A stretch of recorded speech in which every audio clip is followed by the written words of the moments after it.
सर्व मनोकामनाओं की पूर्ति हेतु रविवार का व्रत श्रेष्ठ है। रविवार की व्रत कथा कुछ इस प्रकार से है। एक बुढ़िया थी। उसका नियम था प्रति रविवार को सवेरे ही स्नान आदि कर घर को गोबर से लीपकर फिर भोजन तैयार कर भगवान को भोग लगा स्वयं भोजन करती थी। ऐसा व्रत करने से उसका घर अनेक प्रकार के धन धान्य से पूर्ण था। श्री हरि की कृपा से घर में किसी भी प्रकार का विघ्न या दुख नहीं था। सब प्रकार से आनंद रहता था।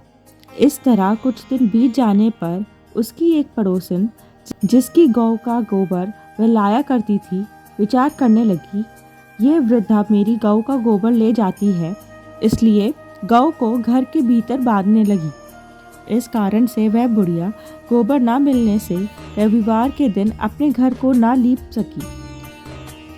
तब उसने ना तो भोजन बनाया और ना भगवान को भोग लगाया तथा स्वयं भी उसने भोजन नहीं किया।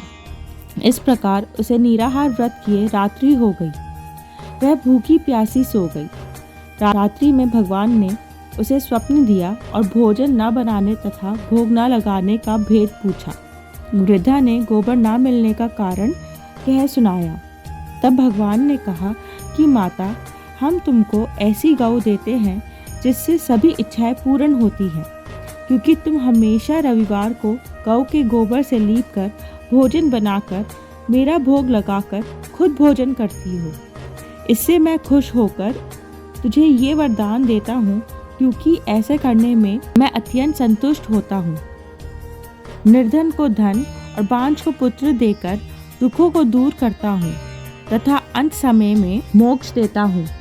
स्वप्न में ऐसा वरदान देकर भगवान तो अंतर्ध्यान हो गए और जब वृद्धा की आँख खुली तो वह क्या देखती है, आंगन में एक अति सुंदर गौ और बछड़ा बंधे हुए हैं।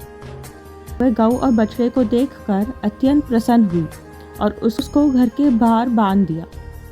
जब उसकी पड़ोसन ने बुढ़िया के घर के बाहर एक अति सुंदर गौ और बछड़े को देखा तो द्वेष के कारण उसका हृदय जल उठा, और जब उसने देखा कि गौ ने सोने का गोबर दिया है, वह उस गौ के गोबर को ले गई और अपनी गौ का गोबर उसकी जगह पर रख दिया। वह हर दिन ऐसा ही करती रही। सीधी सादी बुढ़िया को इसकी खबर भी नहीं होने दी। तब सर्वव्यापी ईश्वर ने सोचा कि चालाक पड़ोसन के कर्म से बुढ़िया ठगी जा रही है, तो ईश्वर ने संध्या के समय अपनी माया से बड़े जोर की आंधी चला दी। बुढ़िया ने आंधी के भय से गौ और बछड़े को घर के भीतर बांध दिया। प्रातःकाल उठकर जब वृद्धा ने देखा कि गौ ने सोने का गोबर दिया है तो उससे आश्चर्य हुआ। वह प्रतिदिन गौ को घर के भीतर बांधने लगी।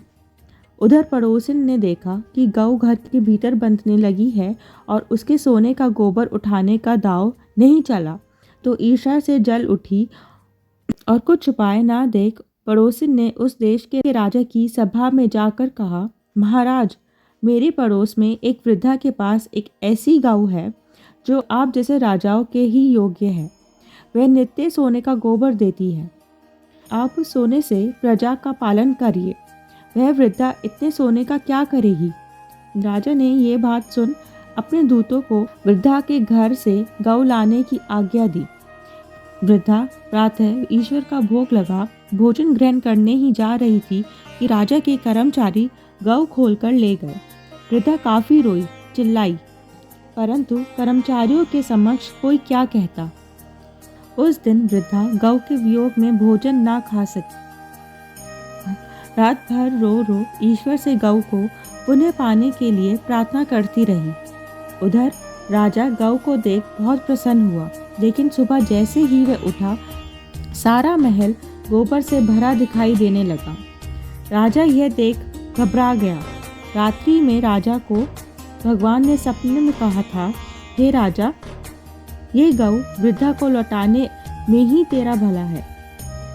उसके रविवार के व्रत से प्रसन्न होकर मैंने उसे ये गाय दी है।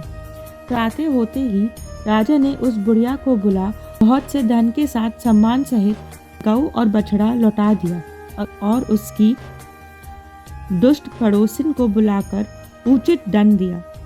तब जाकर राजा के महल में गंदगी दूर हुई। उसी दिन से राजा ने नगर निवासियों को आदेश दिया, राज्य तथा अपनी समस्त मनोकामनाओं की पूर्ति के लिए रविवार का व्रत किया करो। व्रत करने से नगर के लोग सुखी जीवन व्यतीत करने लगे। कोई भी बीमारी तथा प्रकृति का प्रकोप उस नगर पर नहीं होता था। सारी प्रजा सुख से रहने लगी।